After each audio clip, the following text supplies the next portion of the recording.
So, John, while you and I were off gallivanting around the globe, we handed over the reins of the Evolving Leader to Emma and Arjun, and it sounded like they had quite a bit of fun. Yeah, I agree. This conversation with the neuroscientist Anna Ivanova and her work on the intersect of AI, machine learning, and neuroscience was really terrific. It really was. And one thing that stood out for me, I found it particularly interesting that we hold this intuitive belief that language and thought are, if not the same thing, that they're highly integrated, particularly when you think about your inner voice. But it turns out that research is showing that thought and language are formed by quite different parts of the brain. In fact, as our listeners will hear Anna talk about, math is not even part of the brain's language networks. Yeah, and I think that's really going to help drive this understanding of how we uniquely experience the world. And the fact that's moving out of the lab now into really practical applications. And hopefully one day that's going to help everybody have more true empathy for each other and how they experience the world. Yeah, I was intrigued in the attempts to understand and measure how our inner voice are different between people. Do you have an inner voice, John? I've got several, but we'll keep that between ourselves for now. But I do agree. I think the conversation about how this work is going to inform AI is really interesting and really important for our listeners to consider what that means for preparing themselves for the coming transformation of work and life. Yeah, completely. Yeah, as I listened, I had some feelings of regret at missing out on the opportunity to speak firsthand to such an interesting guest, but quite a bit of pride in the incredible questions and conversation that Emma and Arjun led. Yeah, fully with you there, Scott. So let's tune in. Let's do it.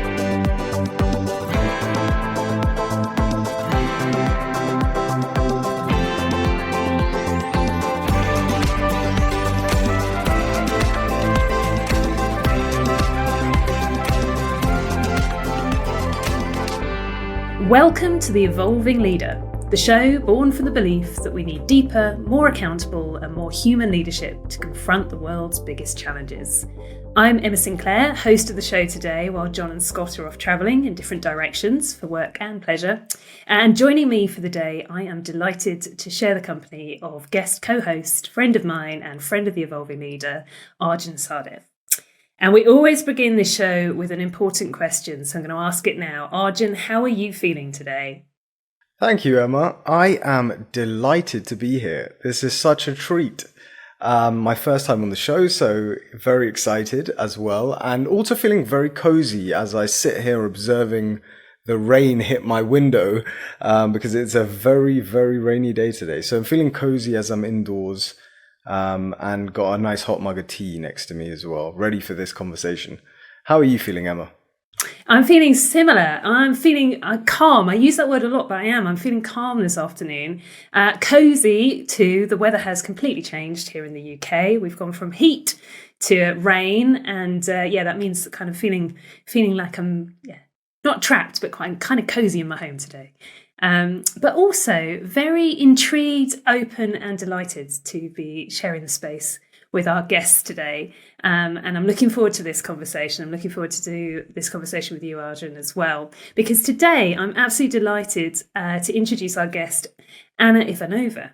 And we're delighted to be joined by Anna today, who is a neuroscientist and postdoctoral researcher at the MIT Quest for Intelligence.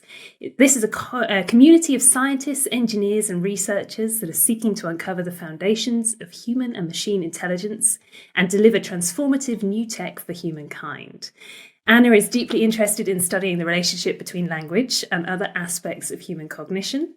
She's now using her neuroscience background to expand her research beyond humans, to better understand the capabilities and limitations of artificial intelligence, artificial neural networks, and large language models like ChatGPT. So, Anna, sounds fascinating. Welcome to The Evolving Leader. How are you feeling today? Thank you for inviting me. It's great to be here. Excited to join from Boston. And it's actually sunny here, so quite different from the cozy rainy atmosphere you have. Lovely. Anna, it's such a fascinating time to have you on the podcast with so many things happening in the space of machine learning, AI, neural networks, and so on. But before we get into those topics, before we get into your research, Let's just imagine for a second you've been invited to go back to your primary school to talk to the new generation, today's generation that will grow up with AI. How would you describe the journey to where you are now, what you're focusing on, and why? I think, as for most people, I'm guessing, the path that we take is nonlinear. I would never imagine myself coming here talking about AI to y'all. As a kid, I was interested in biology, so I did know that I'm interested in science. I want to do research. I grew up in Moscow, Russia, and at the age of 17, I came to the United States since they have the best science, one of the best places to do science. I wanted to be able to experience that and learn from the best. Once I was in the United States, I found out that there are many different opportunities and many different areas of research. I realized that I can combine my interest in biology with my interest in language to study language in the human brain. And so this has been my interest. This is what my PhD is in. But then also in college, I took a computer science class, kind of out of a hunch that computers seem to be important in our world today, and so I should probably know something about that. And it turns out that computer science is actually a programming class, which I didn't know when I took it for the first time. But I liked it, and so throughout the PhD, I've started using programming just to help out with data analysis and stuff like that, but also to understand large language models, which are possibly some of the best artificial models of language that we have today. So I'm hearing in there a combination of the human biology and also that interest in terms of computer science and programming as well. Who knew? I wondered if we could start perhaps our conversation today by highlighting some of the differences that you draw out in your research. And that's the difference between language and thought in humans. How do they differ? So many of us have this intuition that language and thought are very tightly linked. Many people have an internal monologue or sometimes a dialogue running in their head, planning out their day. And so there is this intuition that language is really what has enabled humans to think. And there are many versions of that view, of that hypothesis, but the most basic one is that we think in language. The same parts of our brain are active when we speak and listen and when we think and plan. And my PhD advisor, F. Fedorenko, has done a lot of work uncovering the brain network that is responsible for language, the language network. And it turns out that the language network responds to all kinds of language. So listening, writing, reading, speaking, in all the languages that you might know. And it's very selective. In fact, it doesn't do things that aren't language. Many people would think that it's involved in any functions that require manipulating symbols, like math. Turns out that language and math are different. They rely on different parts of the brain. Other people thought, well, maybe something where symbols combine into hierarchical structure to make something more and more complex, so like music. Music does not rely on the language network either. And so we see this clear separation, which shows up even more strikingly in people who have brain damage. So one of the common consequences of, say, a stroke is aphasia, which is a disorder of language production, or language comprehension. And some of you who have older relatives might have relatives who have aphasia. And so it turns out that even though language might be affected in people with aphasia pretty severely, their ability to think often remains intact. So if the damage is restricted to the language network, people can still think, engage in social activities, do math, plan. Some people with really severe aphasia still enjoy playing chess on the weekends. There is a case of a Russian composer who presumably wrote his best work after he developed aphasia. So lots of aspects of thought end up being preserved even when language is gone or mostly gone. I think it's really, really interesting because we can often make this assumption that we all think in the same way. So I guess my kind of thoughts are how the styles of thought within people change, how they differ, and how people perceive their own thinking is also unique to each person. So could you say a little bit about perhaps why it's so important for us to be aware of the way in which we think, the style in which we think, or even if we're, say, multilingual, like my wife is, the language in which you think? I find all of that really fascinating. Yeah, it's fascinating. And it's fascinating how underexplored this area is. I guess we just have a really powerful inclination to assume that everybody thinks roughly like we do. Not the content of the thought, but as you said, the style. And when those differences get uncovered, everybody's really surprised. And then people kind of forget about it and move on. And it seems to have happened many times throughout the centuries where people talk to each other, realize they think differently, but then this information tends to go away somehow.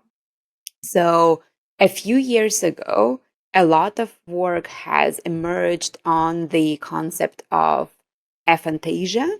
It is the phenomenon where some people seem to be unable to form visual images. So if I say, imagine a blue sky, many of you will have a picture of a blue sky in your mind with different degrees of vividness. And some people just don't do that. They have a concept of a blue sky, but they don't have a visual image associated with it. And along those same lines, it seems that people have striking differences in inner voice, in how much, how often, whether they talk to themselves in their head. So some people I've talked to, they can say exactly, oh, I know I speak to myself in my voice. It's coming from like over here or like from right inside my head. That varies also. And other people don't have a phenomenon of inner voice whatsoever.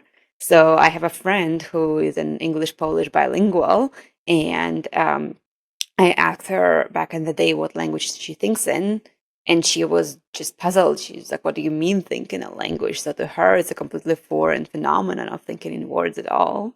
And here at MIT, we have a language professor, Ted Gibson. He's been studying language for decades before he realized that his experience of inner speech is different from other people. He doesn't have an inner voice.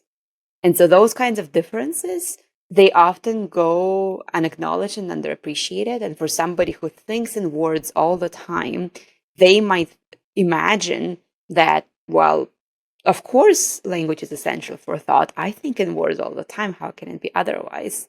But those cases of differences between people, they can actually be really insightful, both for us researchers trying to figure out how language and thought work together, and for people in everyday lives, just realizing that there are different styles of thinking. And when you're trying to explain a concept and an idea to somebody else, you might need to use different strategies. How do you study that in terms of kind of the actual design of experiments or work in the field to understand and unearth that between people? Because I'm now sitting here thinking, do I have an inner voice? And is it my voice? And is it my language? Yeah, it's a very active open area of research. Many people have done work in this area. There isn't a consensus on how to do it best. I actually am involved in a group project that tries to do just that. We are now very actively trying to figure out what is the methodology, what is the best approach. So I can tell you what we're trying to do. We are first outlining various kinds of conceptual distinctions that might be relevant. So what kinds of imagery can there be? What if you're imagining an object, a scene, how intense the colors are, how many details there are in the scene? With an inner voice, do you imagine it in a particular voice, your voice, somebody else's? Do you imagine it with a particular intonation or just words? In what language? So all of those little details we first need to figure out ourselves before we can ask people about each of them. Then the next step, which to me seems kind of inevitable, we just need to ask people. Honestly, so many of those differences emerge as soon as you ask people what their experience is. And sometimes our experiences don't necessarily tell us how things are in reality. We might have a perception that we think in words, but actually the underlying thinking is different. But I think it's still very helpful to just ask people what is their experience, what is most helpful to them when they think. And then we want to actually see whether those reported differences affect people's behavior. Maybe some people have better memory because they can use imagery, or they have an inner voice, and so it's easier for them to express their thoughts. And then finally, as a neuroscientist, I want to know how it affects the brain. The people who report a constant inner speech, is their language network always active and always firing? So I'd love to find that out. Fascinating. Anna, I'm wondering whether in your research or in the research that you've studied, whether there's any kind of corollary between neurodiversity and people that have and I'm thinking about members of my family that are dyslexic, for example, and trends in the way that they think or the styles in which they think. I'm always fascinated by whether there is something going on in their brain that allows them to think in perhaps shapes, colors, or with visual acuity more so than words and numbers, as an example. Is there anything there that has suggested such trends? I think it's most likely true, but it is, I would say, a very underexplored area. There is lots of work, of course, on neurodivergent populations. There is work that no longer frames it just as a deficit, but as truly neurodivergence and different styles of thinking and different ways of interacting with the world and with other people. So I think it's very promising. I will say that in terms of thinking styles, you've mentioned thinking in words versus thinking in pictures, in visual images. I will also say that some people report their thinking as being more abstract, so neither one or the other. So I think even the space of possibility there remains to be charted out. And dyslexia specifically, of course, it affects primarily the ability to read, and it depends on the ability to link the visual form of a word with the sounds of a word. But of course, language itself is distinct from just reading. So I could imagine dyslexic individuals who would be very verbal in their thinking. So interesting. Okay, so let's move to AI. Let's move from humans to AI. Before we get into things like ChatGPT and so on, these systems are, you mentioned earlier, large language models. Could you just level set for us what is a large language model? And then what we could potentially talk about is how, if at all, are they capable of thinking? Yeah, so let's start with what a large language model is. It is a model that can generate words, one word at a time. That's primarily what it does. And so it might see the beginning of a sentence like the sky is, and its goal is to guess which word is coming next. That's fundamentally its main task. And so it might start by guessing totally randomly. The sky is he. And then it will get the error signal. It's going to get the feedback that the correct word there is actually blue. The sky is blue. And so then it will adjust its predictions just a little bit to take that new information into account. So it's a trial and error learning. And what happens is that this procedure repeats many times over on lots and lots and lots of text from the entire internet. And so by doing this prediction task many times, it learns the patterns that occur in natural language. And as a result, it turns out that through this learning procedure, models now can generate responses to questions and texts that sound coherent, plausible, grammatical, mainly through this objective of predicting the next word. Now, the most recent wave of models, like ChatGPT, they also do some additional, the researchers also do some additional training for these models, essentially just guiding the model in terms of what kind of answers it should and should not generate. So if you've ever used ChatGPT, you might have noticed that there is a little button there with thumbs up and thumbs down. And so this is the kind of feedback that ChatGPT developers can then take and feed back to ChatGPT to say, oh, generate more of this kind of answer and less of this kind of answer. Not the whole thing verbatim, but the kind of answer that has been thumbed up and thumbed down. So this is why now we have models that can actually answer questions and provide explanations and elaborations like what we see with ChatGPT. One thing I have noticed with using ChatGPT particularly is that there are some limitations, right? So some of these large language models, I found they struggle with certain problems that are quite simple to do from even a mental arithmetic perspective. There are certain mathematical reasoning issues or problems that they struggle with.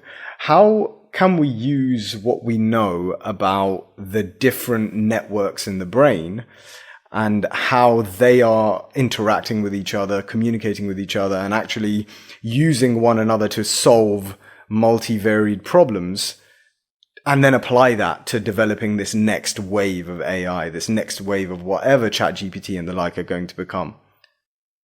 Good question. People have a bias that is very well justified from an evolutionary perspective, but is really tripping us up when it comes to large language models. The bias is if you have someone or something that produces general, coherent, good sounding language, well, it must be a thinking creature, most likely another human. And that's how it's been. For all of human history, humans are the only ones that can generate language and who we can communicate with in language. And of course, language is just a reflection of what another human is thinking or feeling or wants from us. And so, of course, there is a strong tendency to interpret any kind of language as coming from an entity with thoughts, feelings, intentions from somebody reasonably smart.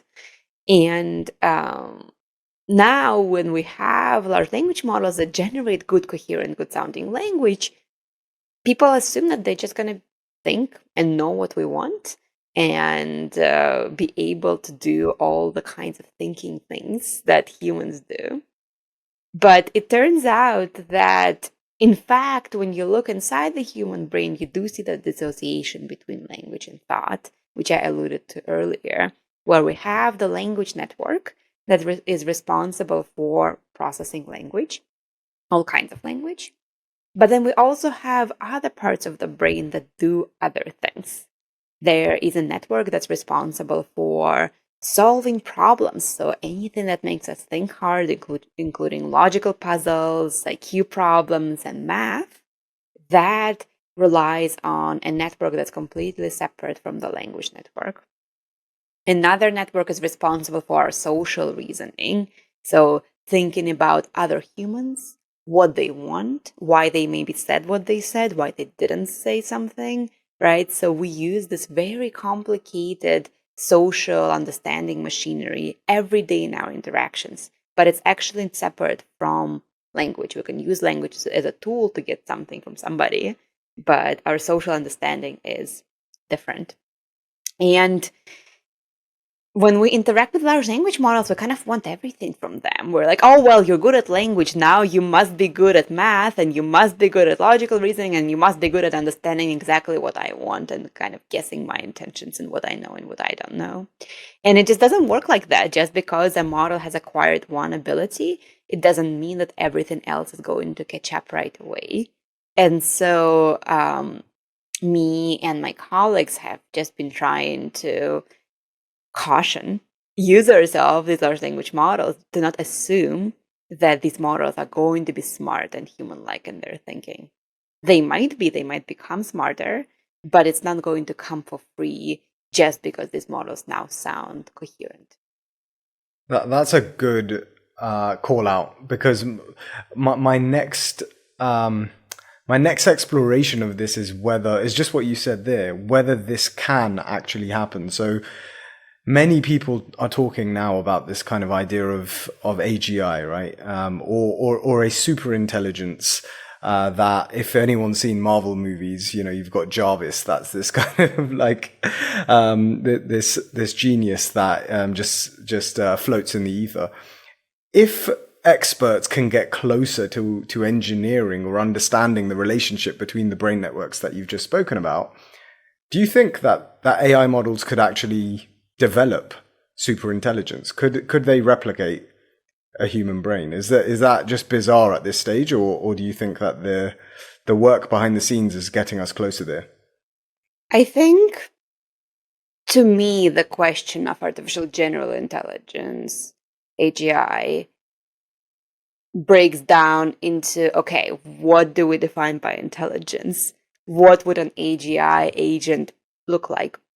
And you see a lot of conversations and a lot of hype around this topic these days, being like, oh, AGI is going to be here in 2 years. I actually just saw a screenshot on Twitter, I think just this morning, where there was a tweet like that saying, oh, AGI is coming here soon. And then somebody asks, well, how do you define AGI?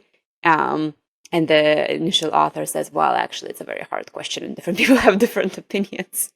So people can make those very bold predictions about what's going to happen in those like super intelligent systems without even having a clear sense of what it is that they're talking about, excited about, or afraid of.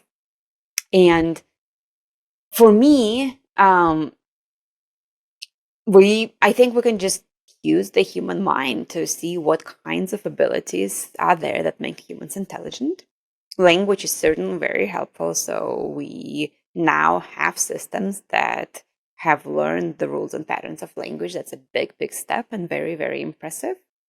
But then we have abilities like the ones I've mentioned earlier, mathematical and logical abilities, which, some of them we can get through a calculator. So it's not particularly new. We have social intelligence that seems much harder to model and understand. We have abilities to plan, decide what actions to take to achieve a desired outcome.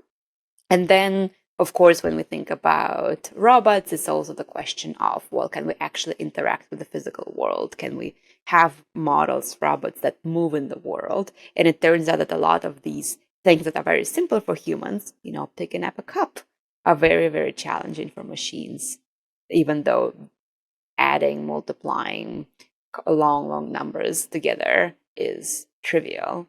So there are lots of things that might go into the definition of intelligence. And for each and single one of them, we can think, what is the possible trajectory? Where are machines on the path to achieving that? How will they interact together? I think it's exciting. I think lots of things are happening and people are working on developing those more sophisticated systems. I just think that whenever we do, we really need to be thinking about why we're doing this, right? Not just trying to build an intelligent machine, like just because we can. But I think there is lots of promise. And as long as there are safeguards and regulations in place, I think we'll be okay. I think it's so interesting, depending on the perspective that you come at it from, and also like the knowledge that you hold too. And I love the fact that you can say openly that it feels promising. And And we've had others on the show who've looked at it in different perspectives as well. And I think that's amazing. And I think for us at Evolving Leader, we're always looking at, well, what does this mean for future of leadership? And there's a lot in this space and in this conversation at the moment in terms of how we perhaps coexist with artificial intelligence, how this works for our workforce, what it means to lead in an automating world. And just thinking about that potential promise and that growing sophistication, do you think, or in your opinion, do you think it's feasible for organisations to perhaps believe or consider a future where maybe running things like significant parts of their operations using perhaps deeply advanced AI is a future that's likely to happen anytime soon? And if so, what implications could you see around that from a human perspective? It seems to me like it's already happening. This shift toward using AI tools is already underway. I am always fascinated to talk to people outside academic circles who had no idea what large language models were until last December, January. And now they use ChatGPT in their day-to-day work to help them structure their thoughts, write outlines for documents, obviously for kids to write college essays. But there are all kinds of uses that people have stumbled upon when using ChatGPT, and it seems to be increasing productivity in many ways that we probably couldn't anticipate before. In many ways, it's not that drastic of a change because, well, it's, we've had tools like that for a long time. We have a calculator. Even a few decades ago, we had to have people whose job it was to perform a long series of calculations on paper to arrive to an answer. And now, of course, we don't. We have calculators. So I think large language models will probably end up being yet another tool that is not going to replace humans or become this general intelligence machine, but will be very useful for performing specific tasks and for saving people time. I want to pick up on that, Anna, because you mentioned something a little while ago. When you said language is a uniquely human construct, and I know just from various bits of reading that people like Steven Pinker talk about language being a window into the mind, as an example. So I just wonder what you would say to those skeptics, or even those that are potentially worried that actually our unique human abilities are being disrupted faster than we could ever have thought with the rise of AI, with the rise of large language models, but also creatively, right? With Midjourney, for instance, being able to produce staggering pieces of art. What's your perhaps more hopeful message, given all the research you're doing? I guess there are two parts to your question. One is uniquely human abilities, and another one, creative professions, more specifically. And in terms of uniquely human abilities, well, we can turn to the calculator analogy again. Presumably, the ability to do long division is a uniquely human ability. We don't know of any other animals who can do that. And, we're very happy to offload this to a calculator, or, have Apple Maps, Google Maps app on our phone to help us direct where we need to go. Sure, we could use a map. That's also a uniquely human ability. But if we can save time and energy with a new automated tool, oftentimes people prefer that.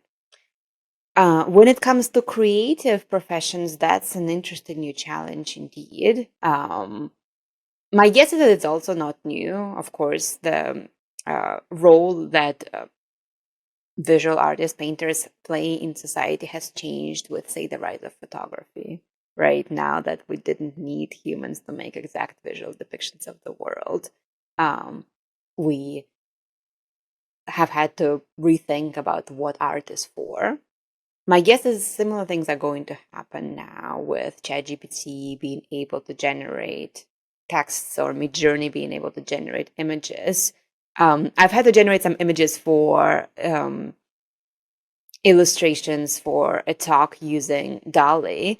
I actually found it non-trivial. It's not easy to write a good description that will give you exactly what you want. So first of all, you want to get from an abstract idea to a concrete image. If you want to illustrate an abstract concept, you want to know what is the visual depiction that will most effectively convey it.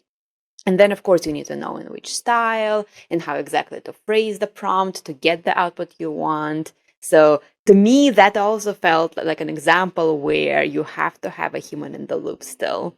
The artificial tool might save you time and energy, but it won't fully replace the creator, the designer. And of course, some people will not be happy with the tools that are available. For example, they might want to generate paintings that are completely beyond the scope of Midjourney. And so I think, to me, there seems to be like there will be a lot of space still, even though a lot of the current jobs might end up being automated. People will find other niches and other opportunities to be creative and inventive and contribute. Well, one of the key things I'm taking from that answer is the importance to learn how to use the tools as an enabler of your work rather than seeing it as something that could replace me or disrupt me. It's kind of like, how can I use it to take me to the next level? Would you say that that's accurate? That's possible as well? I think so.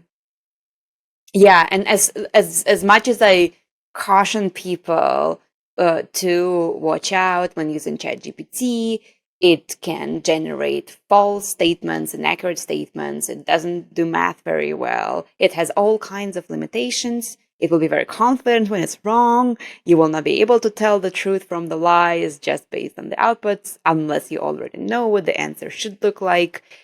Even despite all of those limitations, it seems like it's worthwhile to invest time and energy to look into capabilities of large language models. What can they do for you? What can they do for your business?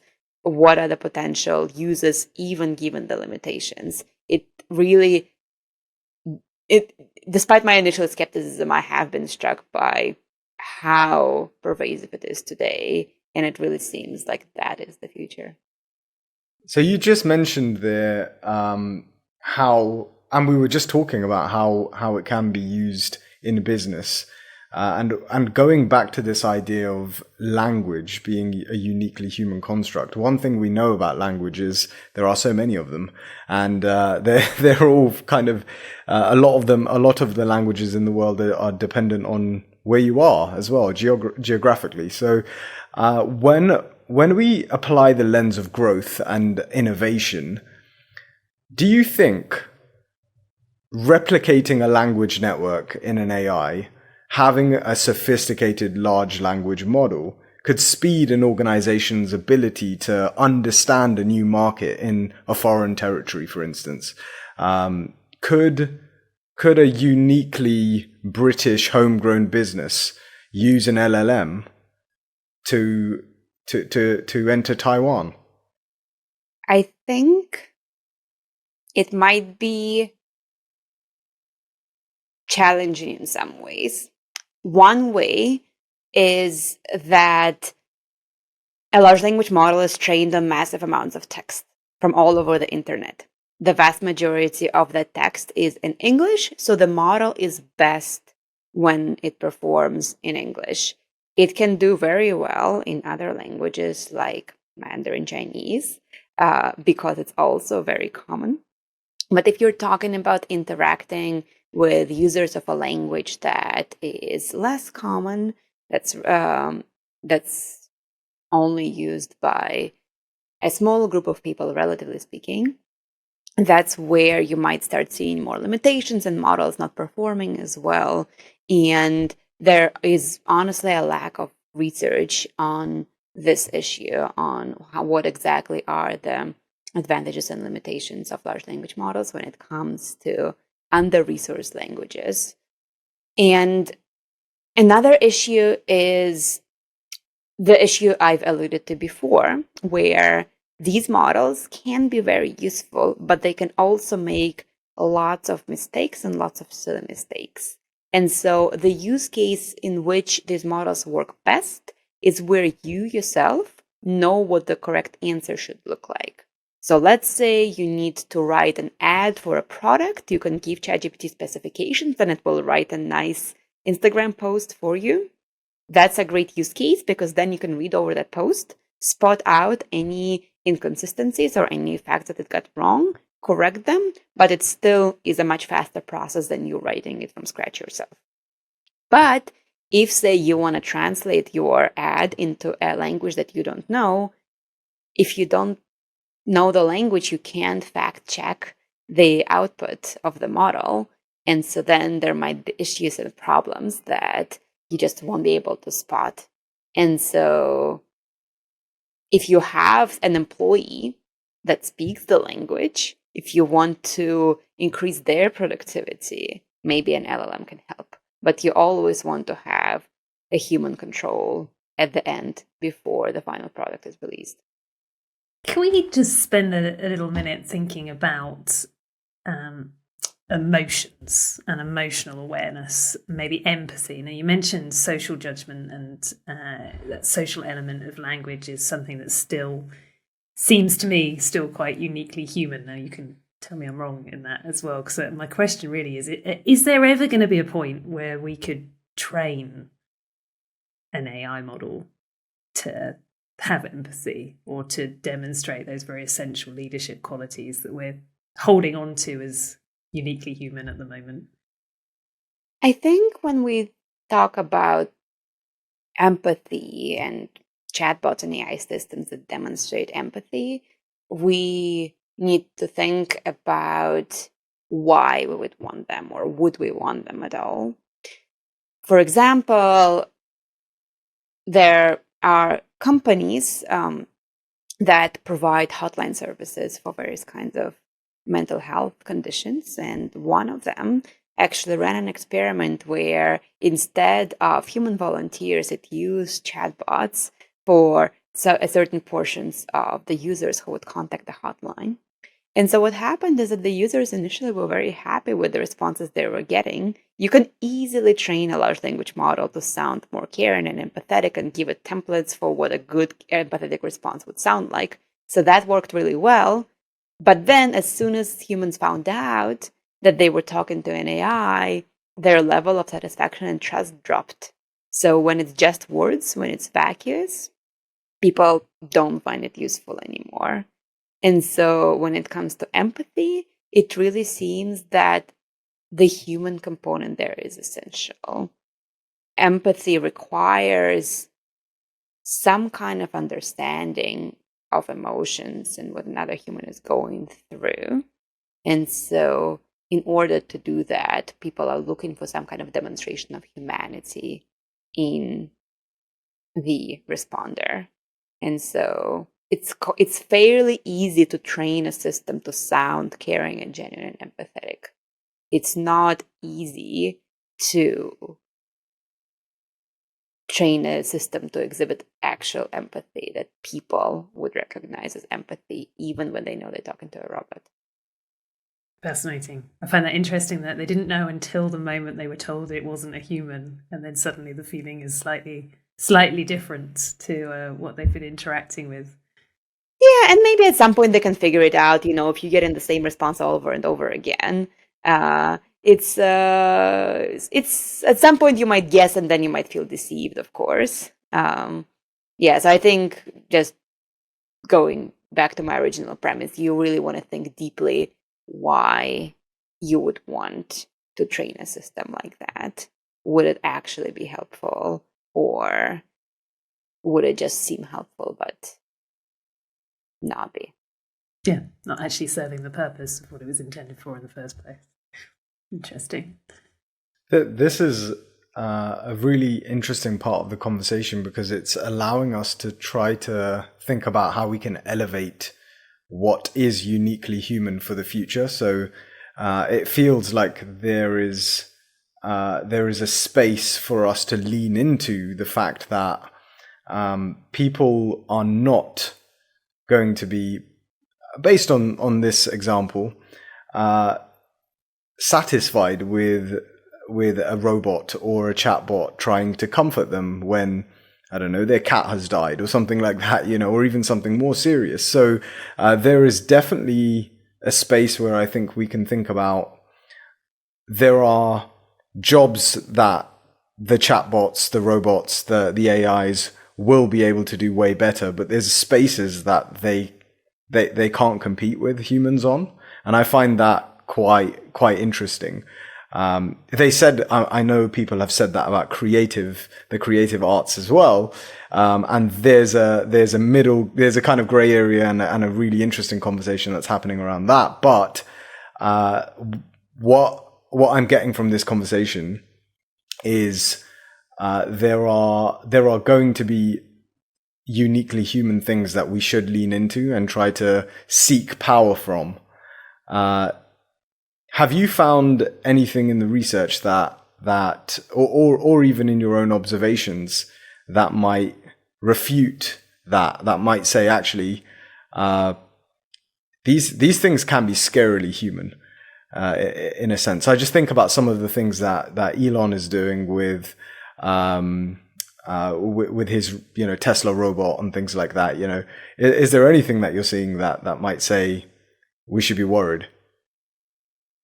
There are two sides of it. One is systems actually being human-like, and the other one, maybe more common one, is people perceiving the systems as human-like just because of appearances.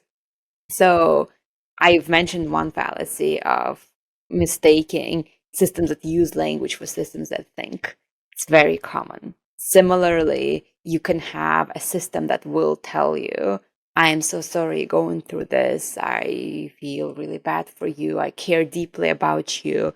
And many people will believe that and will infer that a system that just been trained to generate these generic responses actually has emotions and feelings and does care and does have empathy. In fact, there was an early example of a system like that, a chatbot Eliza, who was a therapy bot from the 60s, so very early in the day. It was able to generate responses like, I'm so sorry, tell me more, repeat what you said back to you. And so this was surprisingly convincing. So even though the algorithm by which it was generating responses was very clear and very, very simple, much simpler than what the systems do today, there was this illusion of empathy and care and understanding. And so that's another danger there, where people might over-attribute these capabilities to artificial systems, making them seem caring or aggressive or smart or not smart, simply based on these generic cues that work when we think about other humans, but don't work when we think about machines. It feels like we've covered a lot of ground, from human thought and human language through to the AI and how that differs from what's possible with humans and what we can perhaps use AI for. Anna, what are you going after next? Where's your research taking you that's fascinating you for 2024? That is a great question. There are so many exciting, fascinating directions that are opening up for me and for people who care about language and thought. One line of work that I mentioned earlier is looking at humans specifically and inner speech in humans, trying to figure out, to what extent does human thought depend on us converting ideas and thoughts in language? Do those individual differences hint at something more general than language that we need to organize our thoughts, remember things, plan things into the future? And if so, what would intelligence machines need? Can we have machines that think in language, or would we want something more general that will reflect how all humans think, not just some humans? That's one line of work. And another line of work is to look more deeply at large language models. They are a cool, even if flaky tool for businesses, but for scientists, they're an exciting tool to figuring out, well, how much can you get from just learning from text, from learning to do this next word prediction. It seems that they've learned a lot about how human language works. To what extent do they resemble the human mind? So using these artificial models as models of the human mind is another very promising direction. Wow.